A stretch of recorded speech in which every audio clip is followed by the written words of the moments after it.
Hello everyone, this is Phantom Raider here, and today I have yet another Alex Ritter story. So, I promised you guys an Alex Ritter story in the last video, and I figured, well, I live to serve, and I live to keep promises as best as I can, so why not go ahead and do it, and everything. And the story that I wrote for this, is simply titled, and this story is simply titled Closing Up. And the first part isn't all that interesting, nor does it have any specific amounts of romance in it. It's not until the second video that things get a little bit more romantical, and yet I still recommend watching this video just to make sure you're caught up on what is happening, because consider this a prologue of sorts, I guess you could call it.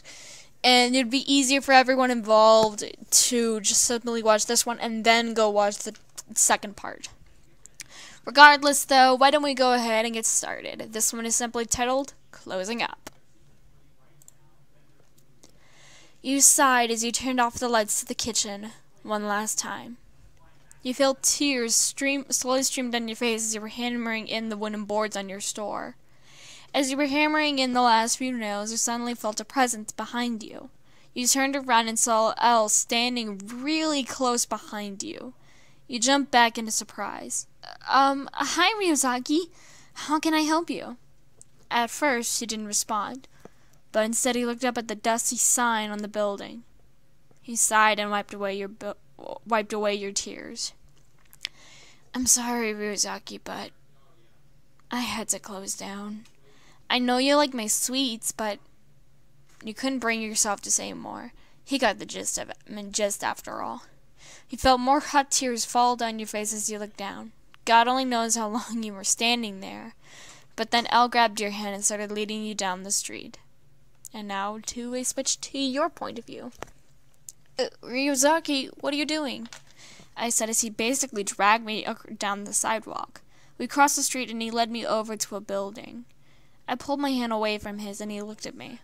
What's wrong, your name? Well, for one, I don't know what the hell you're doing. I closed up my shop and you just start dragging me to a random building. I'm very confused about this, about what the hell I'm gonna do for a job. Miyazaki was kind enough to help me, if that's what he was doing, and it means a lot that he could try and fix my problem. But I have no job, and I can't pay the bills to my apartment.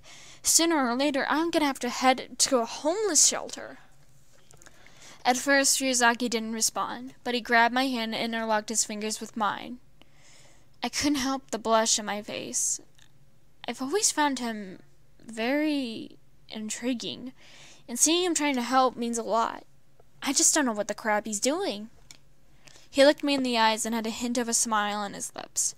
First of all, this isn't a typical building. It's instead the key to Task Force headquarters.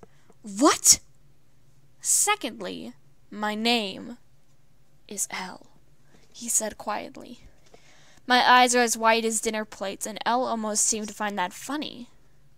He smiled and held our hands together. Thirdly, you are now my personal chef. Beg pardon? Wataru seems a little stretched thin with his work, so I feel like having you as my chef would help everyone immensely. But why me? Why choose me? He turned his back to me and let go of my hand.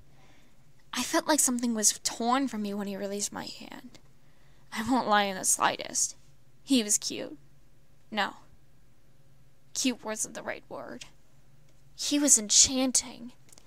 I sadly rarely got to see him at the shop because Wataru was always the one who picked up his sweets for him.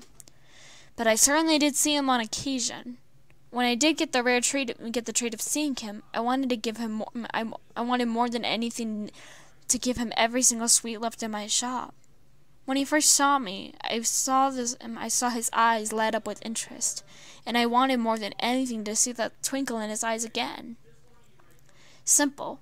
The chances of you trying to leak private information is rather slim, and you also make excellent sweets. Perhaps you can even be useful on this case. How can I do this, though? I'm just a simple baker. I'm not even that good. He turned back towards me. I beg to differ, he said. Your sweets are phenomenal, and they have actual work put into them. When Wat Daddy told me you were closing up shop, I knew I had to get to you so you can work for me. A small part of you was beyond flattered that the world's greatest detective was wanting you to become their personal chef. But the other part of you was mildly confused. But then again, your mother always said to never turn down a good opportunity. You sighed and smiled widely. All right, I'll become your chef.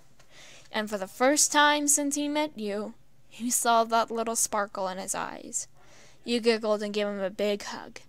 Thank you, Ryuzaki. To be continued. As I said, this story, at least the first part of it, doesn't have much romance put into it, but I really am proud of the second part of it, which we're going to be getting into next video. But regardless, guys, I hope that you all enjoyed this video, and as always, I'll be seeing you all very soon. Bye-bye!